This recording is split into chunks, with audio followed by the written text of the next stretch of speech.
আসসালামু আলাইকুম, আমি ডক্টর আদনান। ওয়ালাইকুম সালাম স্যার, আপনাকে কে না চেনে স্যার?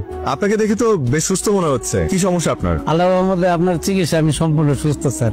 আলহামদুলিল্লাহ। তো আপনি এখানে কি করছেন? আজকে একটু দেখা করতে আসি স্যার, আপনাকে ধন্যবাদ দিতে আসছি।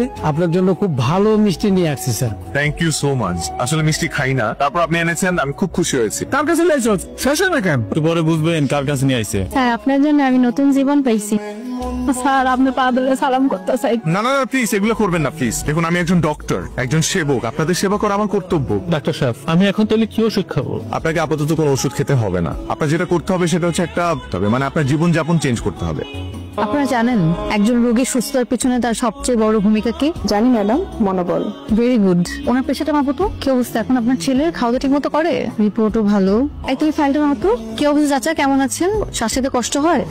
ঠিক আছে চাচা, আপনি ঘুমান তাহলে। শরীর ভালো আগের চেয়ে? ওনার যে সমস্যা ছিল, উনি যাই খেত ওনার বুক জ্বালা পোড়া করতো, অ্যাসিডিটি ফর্ম করতো আর বমি হয়ে বের হয়ে যেত। এটাকে মেডিকেল টার্মে কি বলে? Gastrointestinal disease.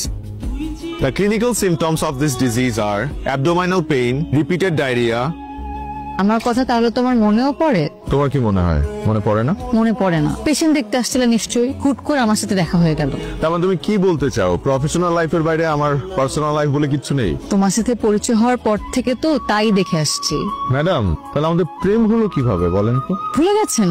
গ্রুপ স্টাডি করতে করতে, নোটস শেয়ার করতে করতে আর স্কেলেটন নিয়ে পড়াশোনা করতে করতে। এবার মনে পড়েছে? হিউম্যান সাইকোলজি আপনি খুব ভালো বুঝলেও হিউম্যান বডি পার্টস আপনি একটু কম বোঝেন। নাহলে এত রাগ অভিমান করতেন না। ম্যাডাম, এত রাগ অভিমান করা হার্টের জন্য ক্ষতিকর, হার্টে প্রেসার পড়ে।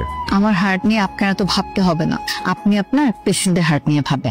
সারা, আমাদের প্রফেশনটাই তো এরকম, আমরা বেঁচে থাকি অন্যকে বাঁচিয়ে রাখার জন্য। এই যে মানুষগুলো অসুস্থ হলে সবকিছু ছেড়ে ছুড়ে আমাদের কাছে চলে আসে আমাদের ভরসা করে, আর আমরা আমাদের সময়, জীবন, স্বপ্ন সবকিছু ত্যাগ করে তাদেরকে সুস্থ করে তুলি। এটা আমাদের দায়িত্ব না, কর্তব্য না?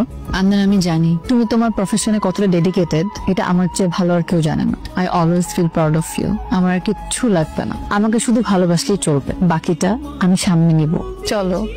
আদনান, এ সপ্তাহে কোথায় যাচ্ছ? শিবপুর নামে এক থানায় যাচ্ছি। ওখানকার চিকিৎসা ব্যবস্থা নাকি খুবই খারাপ, ভালো ডাক্তার যায় না, হসপিটাল একটা আছে ওটা না থাকার মতোই, মানুষজন নাকি খুব কষ্টে আছে। তোমার নিজের গ্রামের মানুষ তো আরো বেশি কষ্টে আছে। চিকিৎসার জন্য ওদেরকে শহরে যেতে হয়, অবহেলায় রোগ পুষে রেখে দিনকে দিন মারা যাচ্ছে। আর যেহেতু আমি ওই গ্রামের ছেলে, তারা আমাকে ফোন করে প্রায় বলে যে আমার ছেলে এত ভালো ডাক্তার অথচ তাদের জন্য কিছু করছে না। বাবা, আমি তো মানুষ একটা, কত দিকে যাব? সপ্তাহে 6 দিন হসপিটালে ডিউটি করি, একদিন ছুটি পাই, সেই একদিনও আমি বিভিন্ন জেলায় ঘুরে বেড়াই সুবিধা বঞ্চিত মানুষদের সেবা দেওয়ার জন্য। এই কথা বলতে বাবা, আমি তো শুধুমাত্র আমার গ্রামের মানুষদের জন্য ডক্টর হইনি, আমি আমার সামর্থ্য অনুযায়ী দেশের মানুষদের সেবা করে যেতে চাই। তারপরে বাবা, তুমি যেহেতু বলেছো আমি তোমার কথা রাখবো। আগামী মাসে আমি আমার পুরো টিম নিয়ে আমি আমাদের গ্রামের বাড়িতে যাবো, আমি তোমার কথা দিচ্ছি। প্রয়োজনে তোমাকেও নিয়ে যাবো। সেটাই করো, ওরা তোমাকে এক্সপেক্ট করে, তোমার তো দায়িত্ব সেটা। বুঝতে পেরেছি বাবা। সারাকে তুই কেন এইভাবে ঝুলিয়ে রেখেছিস? মেয়েটার কি দোষ? সাহারাকে আমি কোথায় ঝুলিয়ে রাখলাম? কাজের ব্যস্ততার কারণে সময় কুলিয়ে উঠতে পারছি না তো। ইচ্ছে থাকলেই উপায় হয়। এত লক্ষ্মী একটা মেয়ে, ওকে এইভাবে কষ্ট দিস না বাবা।